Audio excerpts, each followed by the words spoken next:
All right, what's going on, guys? It's the Out of the Park podcast. Got a very special guest for you today. If you want to introduce yourself a little bit. Hi, my name is Tamra Fisher. Do you want me to go on? If you want to, yeah. Okay. So Josh is one of my former students. We met at Albright. He took my marketing management class. Yeah. Okay. So I have been a marketing professor in the past, entrepreneurship, and teaching other classes. And also I've been in the field of marketing for about 16 years at this point. I've done various things in marketing, and so that's what led me to teach at Albright. I actually am an Albright alumni. And so now I get to work with a bunch of different brands, mostly based here in Berks County, but also national brands, and work with them in fractional CMO capacity, consulting, working on content strategy, and all kinds of stuff like that. So yeah, I do that. I also teach yoga, and I'm a mom. Those are three good things right there. So out of them, do you like the marketing side of things, or do you like what you do teaching yoga? So I actually took a tiny break from teaching yoga for a couple of years while I was a professor. I love marketing, and I also really love working with entrepreneurs. So that is, my big thing that I like. I work with all different kinds of companies, but I love entrepreneurial mindset and working with entrepreneurs. I have a client that was on Shark Tank and has a deal with Mark Cuban. So I do, love, that's what I like. I love marketing. Yeah, I mean, I more recently started digging into like the marketing side of everything, because it's obviously key when you start making social media content.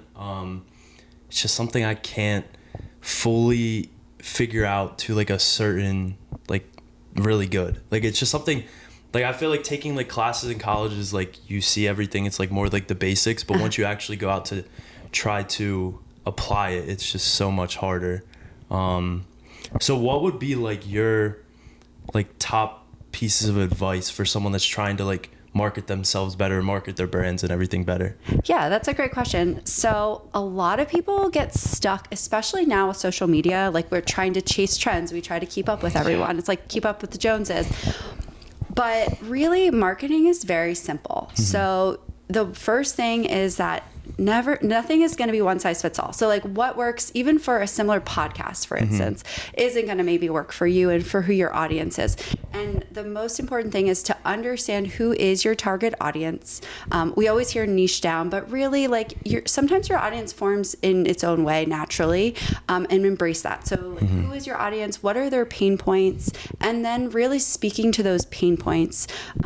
I'm reading this book about like storytelling, and it talks about like, taking your mindset away from like a business really thinks about themselves as the hero of the story, but really the customer's the hero of the story, and you kind of guide them. So, what is it that you bring to the table that's going to guide them to the future that they want and help them solve their problems? So really, marketing gets overcomplicated. We get a lot of advice from, all these Instagram and TikTok gurus that think they're going to sell you a course. But you have to know the solid foundation and the basics, and target audience, customer pain points, and then getting really clear on your branding and your messaging. That's actually great that you brought up about the courses and everything. So in your eyes, and just like from like your experience and everything, do you think most of them are actually selling stuff that works, or do you think it's just kind of like a template that they think would work for everyone? If somebody tells you that their template is going to work for you, run. Because, as I said, nothing is one size fits all. You have to look at the credibility of the person that is selling the course. I mean, obviously, we see a lot of people developing courses, and it's something I'm actively working on, developing courses as well. I think that some of them have a lot of validity. You need to make sure, though, that you trust the person that is giving you that advice. I think that there's a lot of people that jump on the bandwagon of like, AI can turn out a course for you, and then, what are their credentials? Like, that's really where you have to lean into. Are they all great? Probably not, but I think you can learn something from any course you take. Yeah, because I know I see like a lot of them throughout, like just scrolling through Instagram, and they're like, this will make you like 12K in a month. And I look at their page and I'm like, okay, they have a lot of followers, but with all the modern technology, like you can buy your followers, you can buy your verifications.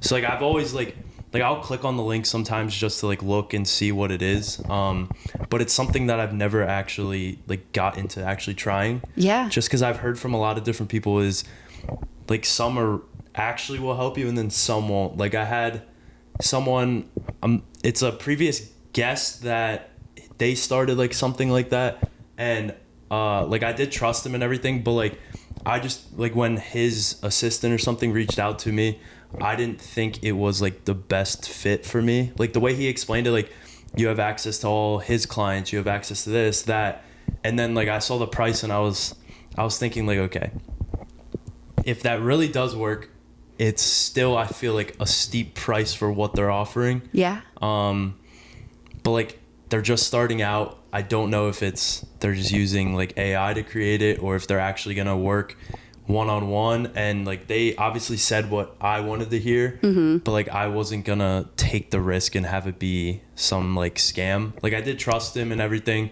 and then like kind of once I said no, like you kind of saw everything like kind of break apart. Like I haven't talked to him in a couple months, so like I kind of saw like, okay, maybe it was just a scheme for money, and maybe they really weren't gonna actually like fully help to the extent that I thought. Yeah. But yeah, the price was like $10K or something like that, and it was like I don't know if it was per month or per couple months, and I was like, I don't make much money off of this. Yeah. I don't know if 10K is really in my budget right now to push all of that, but like I've had different marketers reach out and like they'll show like all the analytics that they have, but then it's just so hard to kind of decipher between if they're using the money that these companies are paying them to buy followers, buy views and everything. So that's how I think marketing and all of that has been getting so much more complicated. Everybody's an expert now. Yeah. Yeah.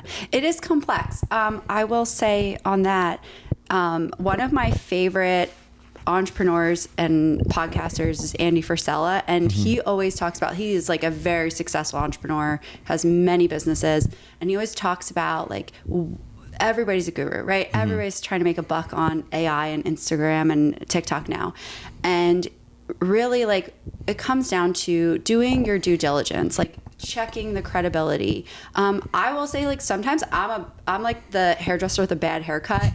I go in and out of marketing, like with my social media and stuff. And like, I have a yoga Instagram that like I grew significantly. And then now I have my marketing one. It's like slow to start, but like slow is kind of the name of the game. Like we are in such an instant gratification, but the one thing I would say to you as for your marketing, it's like, get really clear about your message and just be consistent. And then like, if you get to a point where you might want to take a course, be really specific about what you want to take a course on. Or like, I also feel the same way about like courses and gurus, like coaching, like business coaching. You probably don't need a business coach, but some people do. Like some people need someone to tell them what to do. But if you're like disciplined and you can figure it out on your own, you set your own plan, I think a course might not be necessary. There are tools. You can find a lot of free resources for marketing. Is it necessary? You know, you probably followed your gut instincts because those people are making money because they're selling $10,000 a month or whatever memberships to things. But like, what have they actually built for themselves? That is true. Yeah, you have to look at that. Yeah, no, I definitely am a lot more cautious when like certain like different coaches and stuff like reach out, because like, yeah, they could, from the outside looking in, like they could have a really big following. They could show you all these analytics, but like you never know if they actually did that for themselves or if it was just they bought different things. And that's kind of what I like worry about now, because I think like AI has been getting so much bigger and bigger and more common, so it's so hard to decipher if like they're just generating that stuff. Right.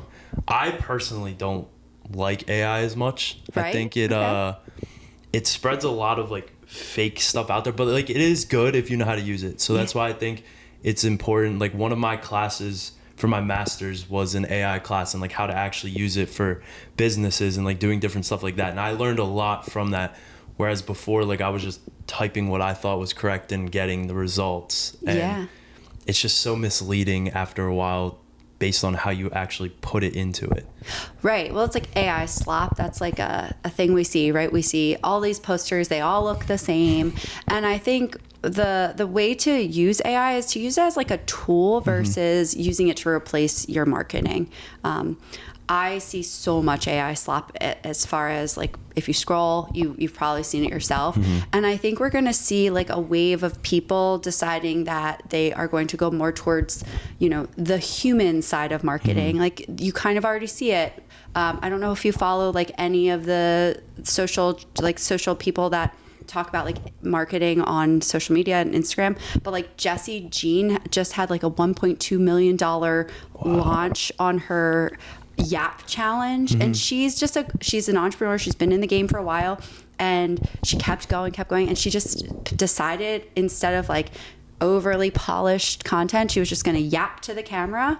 And it really like it picked up steam for her, and then she put a course together, again courses, and she launched it, and it sold like 1.2 million. And then she reopened it, and it sold like, I think, doubled that.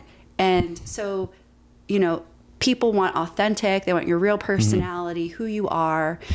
People do business with people that they like and they understand, and I think if you're overly polished, it comes off weird. Did you see the article? It was this was a couple months ago. One of my friends pointed it out to me.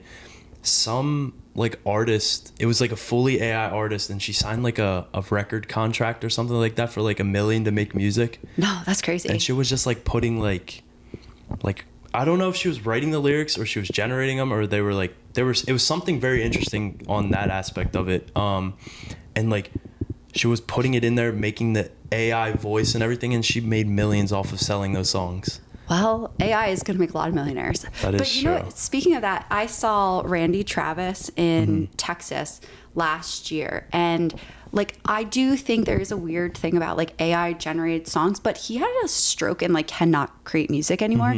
And I believe he was the first like big artist to write a song and then have AI like generate his voice, because he can't sing anymore. Isn't that kind of interesting? Wow. I mean, that definitely like helps him, because like, I mean, if he had a stroke, he can't really perform most likely to his ability that he was. I mean, that's a positive thing to AI. Right? I think that's actually really insane. I've never heard of that before. Yeah, it's really cool. When I saw him, he had a guy, I forget what the guy's name is, but he was on American Idol or one of those shows, and he sang all of his songs while he sat there with his wife and like watched. Wow. And then they played the song that was his voice in his song, but it was generated by AI because he can't sing. Did it sound? Yeah, exactly. Really? Yeah, you should listen to it. It's kind of cool. Wow. Yeah, so there are like a lot of positives. It's just, you know, sometimes people just aren't responsible. So I'm glad you took a class on like being responsible with it. Oh yeah, there's a lot of misuses of AI out there, and it's crazy, but it is growing so much more now. Yeah. And like my freshman year of college, I had no clue what AI was, anything like that, and then it seemed like it started really picking up my sophomore year, and I was like, it's very cool for some aspects, but like it does get a little bit challenging for a lot of things. And like obviously like colleges and stuff see it a lot more with like people using AI for assignments all the time. For sure. And so like you have to watch out for that type of stuff, and they have, I guess, like monitors and stuff that can like see if it's AI, but then like there's sometimes where people will write it themselves and it gets flagged for AI. So I don't know how that can work out, because I've seen that before with like some of my friends. Like they'll write something themselves and then it'll get flagged for AI, and then it's like, well, there's the system saying it's AI, but they wrote it, so like where's the argument, and how can you really prove that you did that different stuff? So yeah. Well, I think they do also have like certain trackers where it'll be like, how long did it take you to write this, and like watches you actually write the paper. But I will say, like, I agree. Like, I think that was probably around the same time I started teaching, and AI was just starting. Like, we had ChatGPT, that was like the biggest one, and then it took off. But I had to pivot because I realized, like, I'm not going to have students write papers that are obviously just AI generated. So I did a lot of like oral presentations. So you have to think on your feet, and I think the one like drawback is if we use it too heavily, we forget about critical thinking, and we obviously need that. Oh, 100%. Yeah. So your major in college was, I would imagine, marketing. No. No. Fashion, merchandising, and communications. So Really? communications is technically like marketing, but Okay. a little different. Yeah. Wow. Yeah. So what was like your first job out of college?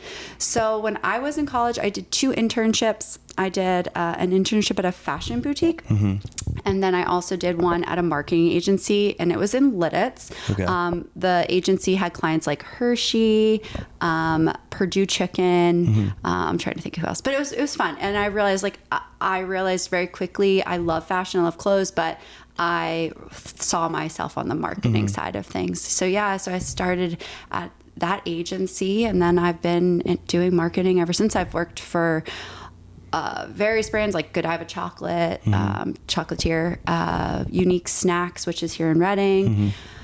I worked for a couple agencies here. I worked for a company in Lidditz doing brand management for electronic containment, and then they also create like Victor mousetraps and all that. So I've done all kinds of stuff. I worked for a men's clothing company.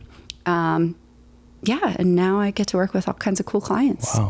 Wow, so that's really like a big stretch of everything. Yeah. So were you planning, like out of college, were you planning on doing something more of like creating your own clothes, or how, like what was your kind of thought process with that? Honestly, like I've always loved clothes. I just like styling and all that. So I kind of thought I wanted to be like a buyer for a company. And I did actually have like a very short stint in being an associate buyer. But it just wasn't like my thing. I like being creative. And when you're a buyer, you're kind of, if you're working for a company, you buy products that people are already creating, and then you go and look at them and say like, okay, I like that, that's going to be in season or whatever. And so like marketing actually allows you to be super creative. You get to like create campaigns, and then you get to actually kind of position the story of how people will buy the clothes or the products. So I felt like that was better aligned with who I am. I mean, that sounds actually pretty interesting, because usually when I hear of people are doing stuff in fashion, it's like I only ever really hear of them just designing the clothes. So I've never really heard of that part of it all. Which is pretty interesting to hear about. Wow. Yeah, there's so many careers you can go on fashion. Really? Yeah. Because I know Albright's big for their fashion, so I always just thought like they're in there making the clothes, and that's kind of what their major does. Yeah. So I never really like took the time to understand what it is beyond making clothes and everything like that. Yeah, well, like there's like inventory management, there's, accounting, obviously part of it, all kinds of things, buying it. Yeah, there's a lot of different things that go into it. The whole business. It sounds pretty complicated based on like, just from me hearing it for the first time, sounds definitely a lot more complicated than I had pictured in my mind. So that's cool. I guess I learned something new every podcast, and that's definitely one of the big things I've learned so far. You have an appreciation for the Albright fashion department now. Yeah, just like for the whole fashion like industry community. Yeah, pretty much. Yeah. Like they do a lot more than I thought. So I guess I like almost like down looked on them as like, okay, you're just making clothes. Like it can't be that hard. But no, I definitely, now that I hear about it, it's definitely a lot more than just making clothes. Yeah, but it's kind of funny, like even though I don't work in fashion per se, everything I've ever done like really builds on itself. And so having that background in like fashion merchandising, one of my clients is a fabric store, so like I can understand and appreciate that side of the business as well. Textile, I worked obviously for a fashion company as a men's clothing company at one point in marketing. So you really it's kind of funny how life is, but like one thing leads to the next, or you use that experience some way. Wow. So is fashion something that you have kind of just like left in your past, or is it something that you want to do in the future? Or I don't really want to pursue a career in fashion, but I love to shop and like love clothes. So like I still enjoy that, but it's definitely not like, I don't think I want to be like a stylist or anything of that nature. Yeah. I mean, it's always fun to have that experience and you can use it for everything you do in the future. So yeah. Kind of switching it to your, is it a yoga company or? I teach yoga. Okay. Yeah. So I still do teach. I just started teaching for this company, and they primarily just focus on moms. So it's called Fit for Mom. So yeah, I'm there. And then I also, another thing I do host live stream events for this company called Yoga U Online. I've been doing that for maybe 5 years now. So I'll host like really extravagant yoga teachers from all over the world. Wow. And then they'll do like some kind of training on a different topic, a lot of osteoporosis, a lot of things with like, I just wrapped one up with somatic yoga, which is really kind of your body and how we process things in the body, with a guy named James Knight. So that's an interesting thing that I do as well. I host those. Yeah, I know we did, as like a team, we did yoga a couple times in our like off season as like, just like a whole group in there. And like I've done yoga. I did yoga in high school because I had a sports performance class where every Friday we would do yoga and everything like that. But once we started doing it in college, it was a similar style, but it just seems so much more complex. And I can only imagine, like with you having years of experience doing yoga, I can only imagine everything, like the styles and everything that you do.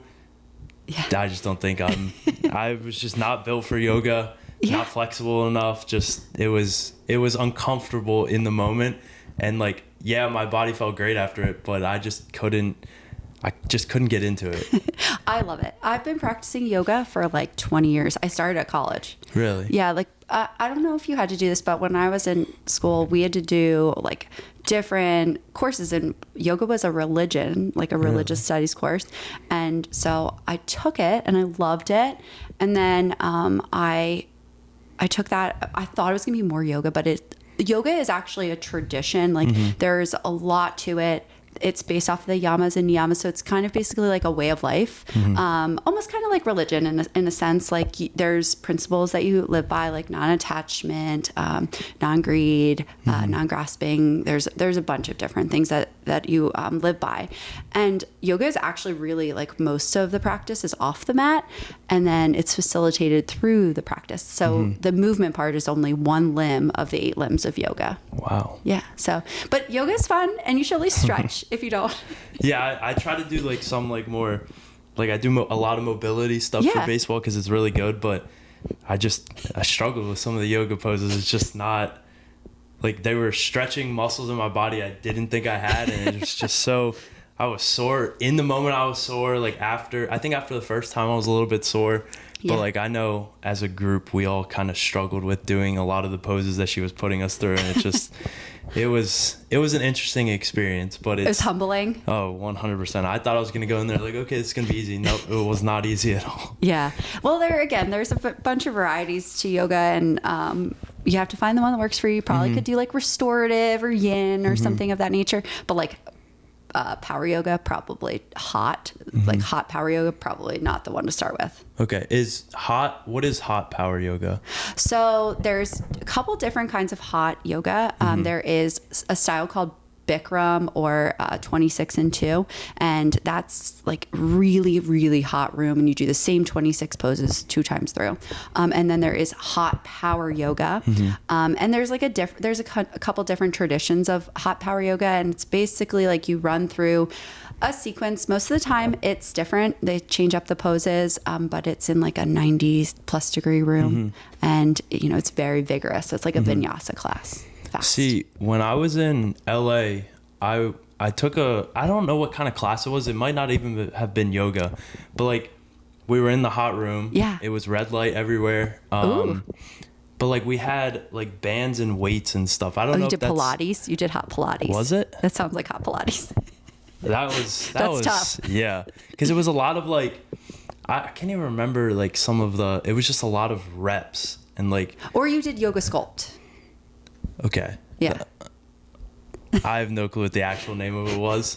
She just said, do you want to go to this class? And I was like, yeah, I'll try it.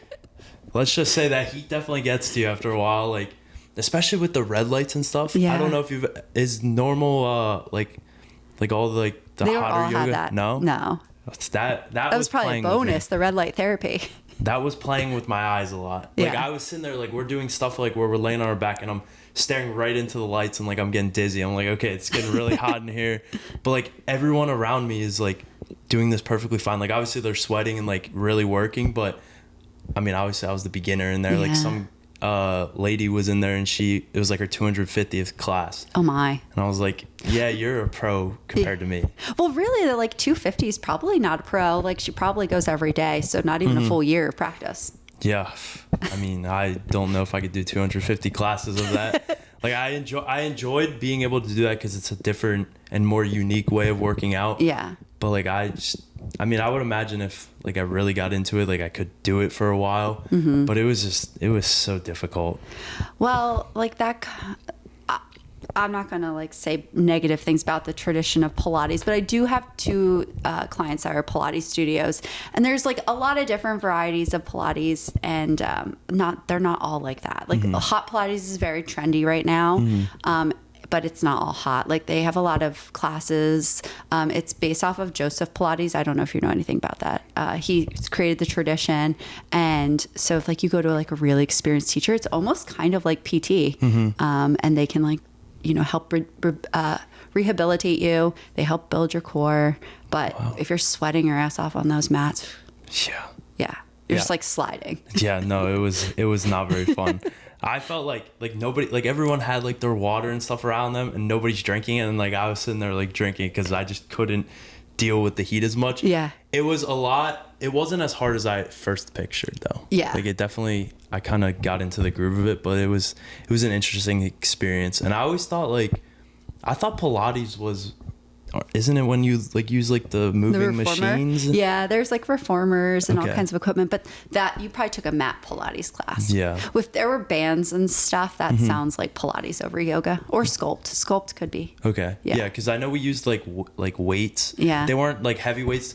The instructor was They're like, like 4 pounds. Yeah. Yeah, 2 pounds. Yeah. And she was like, grab this, and that. She was like, it was like small weights, medium weights, and heavy weights. So I'm sitting here like thinking like, okay, I lift every day. I probably Well, you're doing so many reps. Like your arms are just like spaghetti noodles. Oh, I was, because that was the day before I flew back from LA, and that plane ride was tough because it worked my whole body.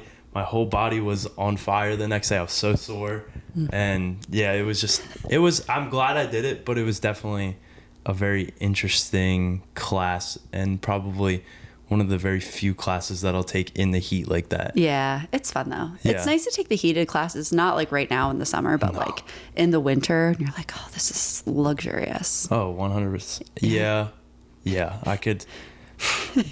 It was rough because even being in LA, it was cold. Like it was warm outside, but it was still cooler at night, and like just the differences in temperature after coming out of that room it threw me off so much. But yeah. Like I like saunas and stuff like that, but I'll continue to do saunas, not having to work out in there. Like I'll work out and then do that. Yeah. It's like a good mixture right there. For sure. So kind of just switching off of everything. Yeah. What are some of like your interests outside of like your work life and everything like that? Okay, that's a good question. I like to paddleboard. So I've been paddleboarding for a couple years. I did take up skateboarding, but I'm not very good at it. I just am learning. And what else? I like to travel. Okay. Spend time with my family. We are here in my dad's Lego room, but I actually do like to build Legos myself. I love to read, and I like cars. Yeah, that's kind of it. So you travel a lot. I travel, a bit, yes. Okay. Yeah. Where's been your favorite place that you've traveled? Well, right now I've been traveling a lot domestically because I'm trying to hit all 50 states. So I will say like my favorite domestic places to visit are, I loved Oregon and I loved Montana. It's just like so beautiful. I would say like aspirationally where I want to go next is Greece. Like that's, kind of on my bucket list. But I still have, I think I'm down to like 10 or 11 states to go to yet. Wow. Yeah. So do you just go there, like is it part of work or is it kind of just like vacation? Just for fun. Okay. Sometimes I've traveled for work in the past, but yeah, a lot of the time I just go for fun. Wow. Yeah. Wow, that's crazy that you're almost done all 50 states. Yeah. I kind of just started, I think this year itself, like I visited, in January I was in LA, February I was in Arizona. So like I kind of like have like a later jump on trying to visit places. I don't know if I could visit all 50 states. That seems, I don't know. There's just some states like I don't think I would enjoy. Like what? I I don't think I would enjoy Washington State. Oh my God, Washington's beautiful. Really? You should go there. Is it? It's so beautiful. And I will tell you, I had like if you like seafood, the seafood is wonderful. It's totally different than here, but it's so cool. You should go there. I just always heard it's like always raining, and Well, I went in the summer. I went in Okay. August. It was great weather. yeah. Yeah. I don't know. That's just like what I've heard is like there's a lot of rain, and like I don't mind rain, but like if I want to travel somewhere, why would I want to go and it's just rainy conditions? I mean, California was on my list I didn't really ever want to go. Like it's far. Yeah. It's expensive. But like it ended up being one of my favorite trips. Like I actually got to like see, like I thought LA was going to be a lot more like busy. Yeah. And like I was able to like hit like the Hollywood sign Yep. and the Walk of Fame. Yeah. Like I was able to hit all of that Kind of weird down there, isn't it? It's kind of like not in the movies. They make it look so fabulous, and then you're Yeah. like, there's a lot of dirt and grime, and it depends where you walk. Like I went last year to LA, and it's fun, but yeah, it's Yeah. definitely different. No, it's definitely You don't want to be a lot there different. overnight or like No. in the dark. No, it was like, it's like glorified as like a great place, and like,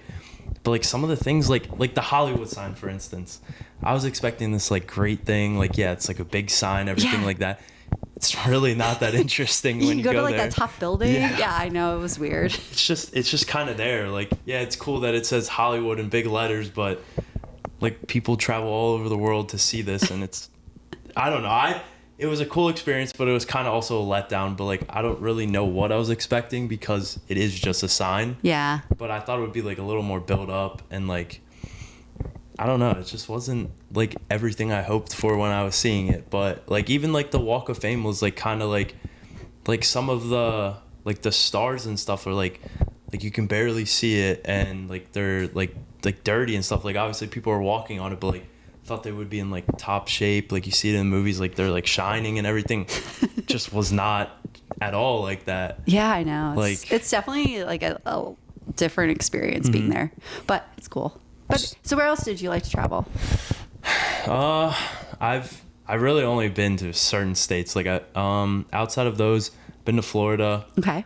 I lived in North Carolina. So then along with the North Carolina, we traveled to South Carolina, Georgia.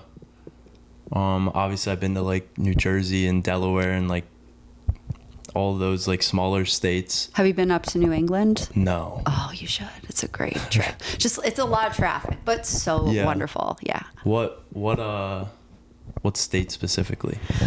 Well, Maine is awesome, but it's Okay. a pretty far drive. I like going to Maine, but I would say like Massachusetts is really cool. I love Salem. Like if you go there, you're going to like the witch trials, tours and stuff. I also love Vermont. Like all the states, it's weird because they're so close together, but they're all like very unique and different. That's what I like traveling like in the United States. People want to like say, oh, it's like, whatever, it's just the US. But there's so many beautiful places to see. Like every state has its own cool thing. So that's what I like. But yeah, go to New England. It's pretty cool. I'll definitely try to go up there at some point, but just not going during Not the now. winter. You're definitely gonna go. You're definitely gonna hit all 50 states. I am way older than you, and I probably started around your age. I don't know. Like I enjoy traveling. Yeah. And like a big thing when I was younger, like I didn't like going on planes. Oh yeah. And like I still don't necessarily enjoy planes just because I feel like I can't sit still for that long. Like I hear some of my friends that go to like other countries and they're on like a plane for like 14 hours. I don't think I could do that. Yeah, it's tough. Like- I think my longest flight was to England, and that's not that far. I think it's like 6 or 7 hours or something. But yeah, those long ones, like to go to like Bali or Australia or something. Yeah, Yeah. it's a lot. You have to definitely get up and move around. Yeah. Like Australia is on my list to travel to, but like I hear how far it is Yeah. and those flights, like And the animals.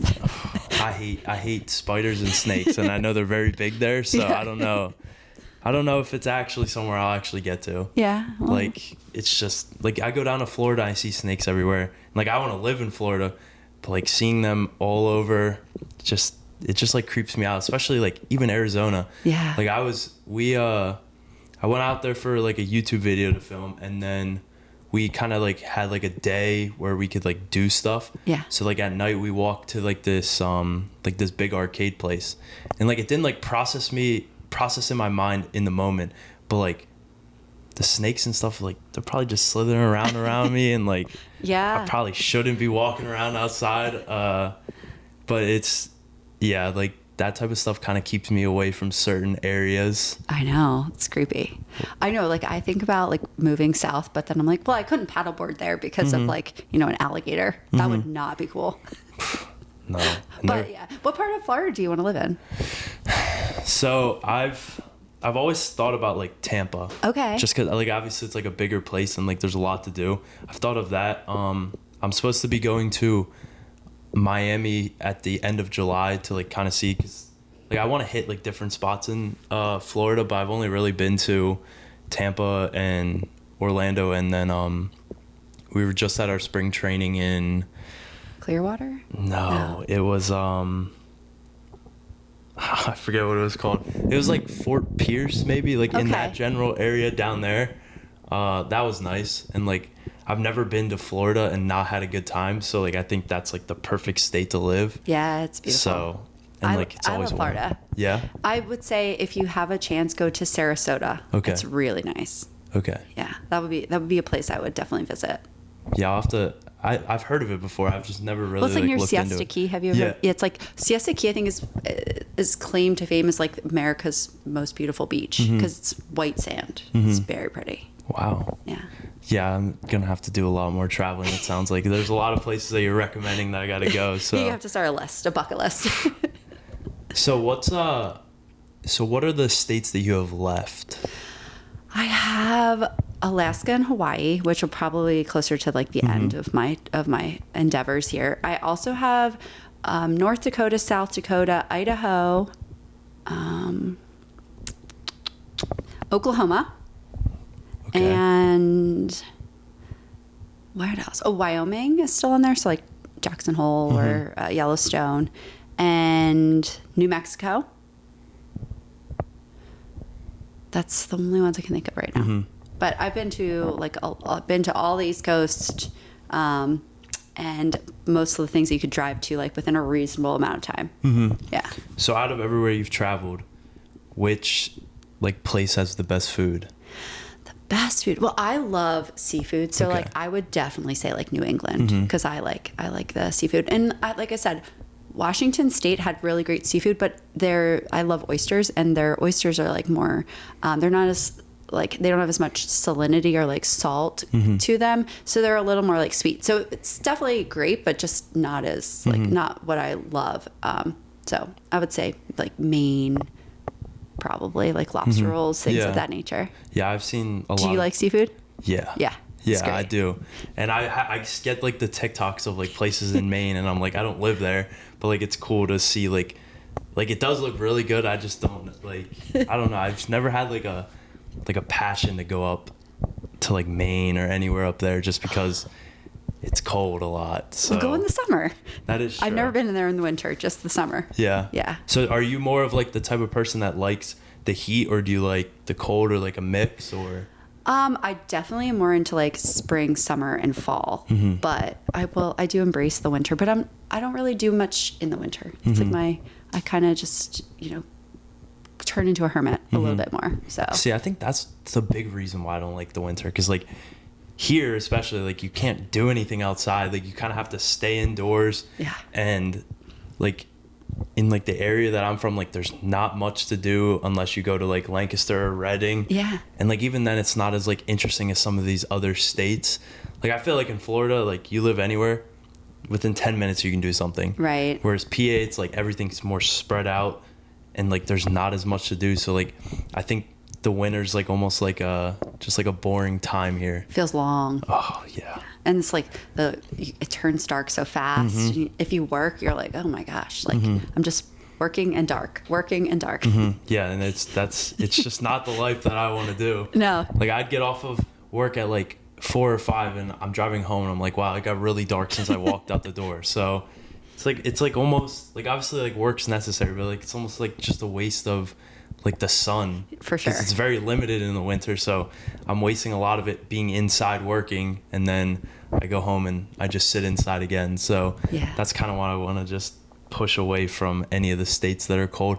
And like PA's got a weird thing where it's like 1 minute it could be like 70 degrees in the winter, and then it goes to 20 the next day. Yeah. And it throws me for a loop every time that happens. Like I'm getting excited because, okay, it's 70 this day, like hopefully, and then it's just like, no, like tomorrow it's snowing. And I hate that so much. That is the worst. Yes, snow.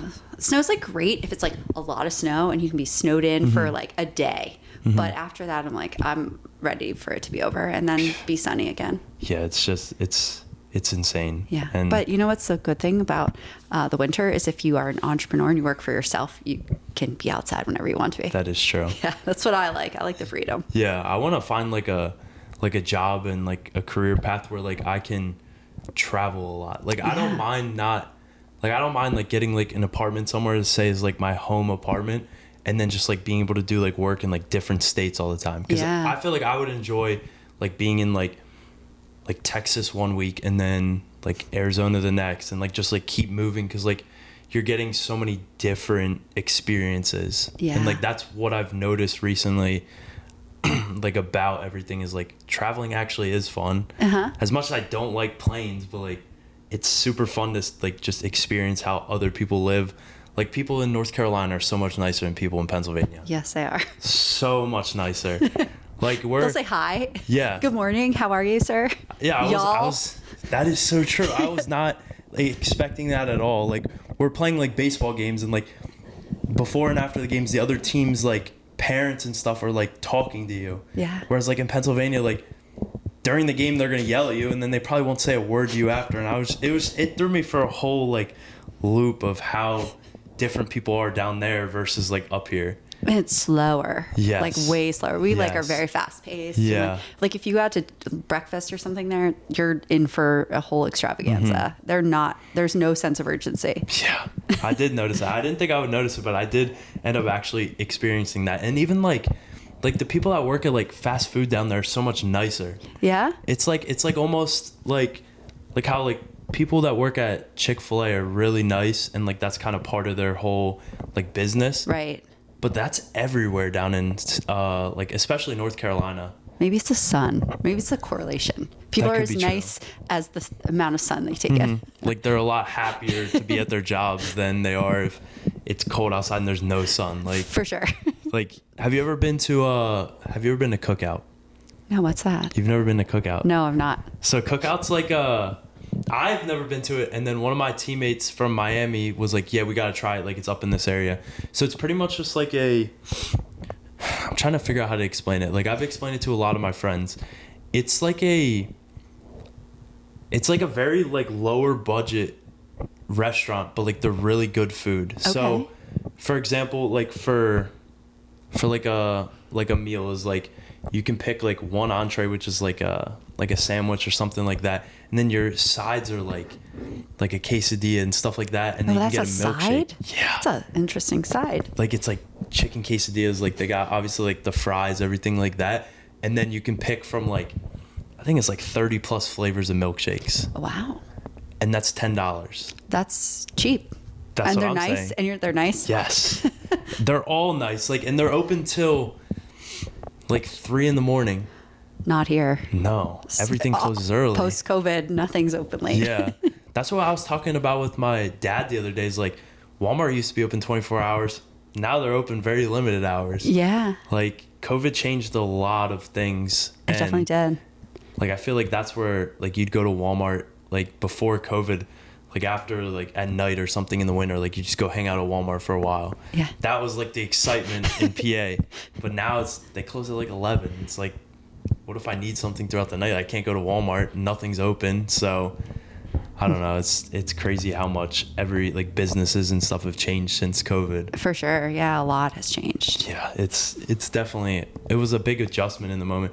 I will be one of the first people to say, like, as bad as like the whole time was, I think I enjoyed COVID a lot more than like the normal person. I did too, like weirdly in some ways. Yeah. Yeah. Like you didn't have to well, for me, it was like I didn't have to go to school every day. So like I could wake up whenever and do what I wanted, maybe a couple assignments for school. But like it was just like you had more time to yourself, and it was like pretty much like spring when it happened. Yeah. So like you started got in to, March. Yeah. So you kind of got to like experience like spring and summer where you didn't have to quote unquote go into your job every day, and like you could do a lot more. Yeah, it was a very long drawn out thing, but for sure, like, and I was working remotely at the time. So I like nothing really changed for me except like, I didn't have to do the hustle and bustle, like going here and there all the time. But I think COVID really changed the way we work too. Like for sure, there's a lot of things that I just don't ever see going back to the way they were before. Yeah, 100%. Yeah. But I mean, you gotta take the good with the bad. That is true. Yeah. That is very true. A lot of family time. Yeah. That was actually, I spent like less time with my family during COVID than anything. Really? Wow. Yeah. What were you doing? So I was a sophomore in one of our, I think it was like going into his senior year or going into I think it was his junior year. No, it was a senior. I don't know. Some senior year, I think. So pretty much my schedule every day during COVID was, because like my school didn't really like do that much with work. Like you did, our thing was like if you did 75% of your work, like you were done the rest of the year. So I did 75 of it right away, and then I was done. And so he would like pick me up at like noon, and we'd go to like the baseball field or like somewhere and just hang out until sometimes I wouldn't get home till like 1 a.m. and then just repeat that process. Like there was a lot of times where like we just travel. Like his parents just gave him a credit card and were like, yeah, go have fun. So like there was one night I like texted him, I was like, I haven't been to Maryland in a while. We drove to Maryland, we crossed the border, went to like some gas station, got food, and then just drove back just because there was nothing else to do. So I think I spent the least amount of time with my family during that. Wow. Yeah, it was interesting, but like again, like I started like longer car rides, like having fun, everything like that, and it kept me out of the house. And my days were a lot more eventful than like the normal person during COVID. Yeah, definitely. So, I mean, yeah. Yeah, I mean, COVID was interesting for sure. I'm glad we're behind it. Yeah. Or it's behind us. 100%. That was, then I hear all these like different variants of it. I'm like, I just hope nothing shuts down like it did before. I agree. 'Cause that was rough, especially like waiting for it to all open back up was just such a long process. And like you couldn't do like your normal like everyday activities anymore. Oh my God, we had to wear masks and be 6 feet apart. Like, I just don't know that people would do it again. I don't know. Maybe. I don't know. I wasn't that was a big reason why I didn't go to my junior year of high school. I didn't go in person because like I couldn't wear a mask all day, and like I just felt like it was so difficult. So I did like they offered like virtual. Yeah. So I just did that. Did I miss out on experiences? Yes, but like I just couldn't, like they were just like itchy, and like it was rough to wear a mask all day, and I couldn't imagine having to do that. I agree. I don't know if we can go back. No, I hope that's far gone, and like they get everything under control and everything like that. Yeah. So is there any other topics they wanted to get into or anything? I'm good if you're good. Okay. So here's the final question I ask. If you could give your younger self, like whatever age, like whatever, a piece of advice, what would you tell her? Okay, that's a very good question. I actually thought about this question before, weirdly. So I think, I used to be like a perfectionist really bad. Like I felt like I always like sought outside validation. And I think if I could tell my younger self, it would be like, just relax. Everything happens in its own time, and you definitely don't need anybody else's validation, just your own. Like, do what makes you happy instead of what other people think you should do. And also, like, it's okay. Nobody's perfect, right? Nothing's ever going to be perfect. Oh, 100%. Yeah, no, that's actually a great piece. Yeah. Because, like, I am a big believer in just, like, you do it your own way. Yeah. Like, nobody's the same, and, like, you shouldn't, like, seek for other people to be like, okay, yeah, you're doing that. Like, you shouldn't need someone else to like tell you that you're doing a good job. Like I like to think of myself, especially now, as more like independent. So like I will do stuff that I want to do instead of like having like other people like say like you should do this. Like I hate that kind of. Yeah, I don't like to be told what to do. No, and that's kind of why I want to get away from like the normal job of like working for a boss and like work for myself or something. 'Cause, like, yeah, like I have to do it now, where like my boss is like, do this, and I'm like, yeah, like I'm gonna do it because I get paid for it. But like I want to get away from that whole side of like I do what I want and what I think is best. And but like yeah, that's a great piece of advice. Well, thank you. Yeah, I mean, and like I guess the other thing is that I would say, this is something I wish I knew when I was younger. Like we get so caught up like when we're younger about like having our friends and like thinking we need to do exactly what our friends are doing, like get married, get a job, like have kids and stuff. And you know, everybody's timeline is different, and you know, some of your friends are not going to be your friends forever, and that's also okay. Yeah. No, that was a big thing, is like when you transition into going to college, like everyone's like, yeah, you're gonna lose contact with your high school friends, like all of that. And I didn't think it was like actually like something that was valid, because I was like, okay, I have a lot of close friends in high school. It really like it's true. Like you do kind of not stop fully talking to them, but like you don't see them as much, and like you're living on campus, you're hanging out with everyone on campus. So like I think like a lot of my closer friends have come from college now. Yeah. And like I never would have pictured that, like going into college was like, yeah, like high school friends and Forever, maybe a couple there. Yeah. But like that, it's just crazy how that whole thing works with that. Yeah. And college, you'll see it happen. Now you're like pretty like soon out of college, but if you move to Florida, you're probably not going to be super close with all your friends anymore. Yeah.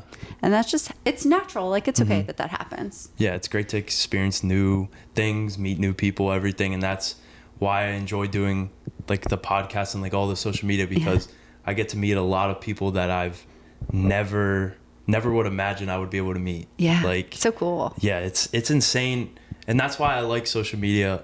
I like it and I hate it, but I think that's the best thing, is like you can meet so many different people now, and like they turn into like connections. And like if you're doing like your normal things, like you wouldn't be able to meet like an influencer somewhere or something like that. Like it's crazy what like the power of social media is now. Yeah, and also like not being afraid to be seen or heard. Like I'm sure at first when you started your podcast, it probably felt scary to like put yourself out there. But like think about it, you wouldn't have gone to California, you wouldn't have gone to Arizona, and so you know, put yourself out there. Yeah, no, the first podcast I ever filmed was it was a little nervous. I never would have pictured I'd be, because I never grew up wanting to talk a lot. Yeah, like I was always like like I never wanted to talk to people, never wanted to meet new people. You were quiet in class too. Yeah. Like it's just not like, I don't know, like in class is like different. Like I can't like we have to listen to lectures and stuff like that. So like I kind of just keep quiet and everything. But like this definitely helped a lot with like social skills. And I started to become a lot more social like once, like actually it was like during COVID I became a lot more social, and then it just led to all this. And like I'm so grateful to be doing everything like this. And but yeah, so that's awesome. So is there any questions you have for me? Well, where do you like so if you had like a magic wand and you could pick your ultimate career, what would it be?